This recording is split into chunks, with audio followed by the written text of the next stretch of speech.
In this video, I'm going to be showing you how to hollow out your dinosaur. After you've made the basic shape and start making the details, you want to find a time to hollow it out. Remember, the reason that we do this is so the clay isn't too thick and so it won't explode in the kiln. So it's soft leather, so I'm going to go ahead and start off by cutting it in half. I know this seems really scary, but it's an essential part of the process, and it really helps us get it to the right form. So the first thing I did, I was try to envision that there was a wall about 1/4 of an inch thick all the way around the piece. And now I'm going to take a loop tool and just start carving it out. What you want to do is almost create a shell of the dinosaur so that it's not so thick and it'll dry out faster. So you can see here, I'm taking my tool and I keep on hollowing it out and then making sure that the thickness is good with my fingers. Okay, so I have that half done, so I'm going to move on to the next half.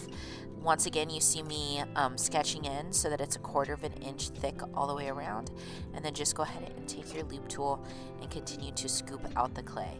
Try to get as much as you can out, and remember to keep on checking it, the thickness, so that it's about 1/4 of an inch. Alright, so now that it's all scooped out, now we can put it back together.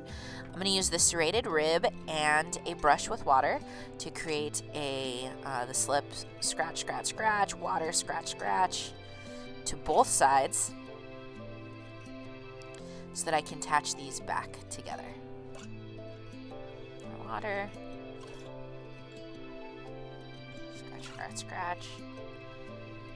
Alright, so here we go. You want to push them together and wiggle a little bit. And remember, that gets the grooves together so that they interlock really well. So I am doing that, and then I'm going to take my thumb and smooth it out all the way around as I go. I slowed it down a little bit so that you can really see how I do this by taking my thumb and going over that seam as much as possible. There was still a little gap there, so I wiggled it together a little bit more to try to get that gap filled. If there is a really, really obvious mark of where it was attached, you can always score and slip a little bit of clay.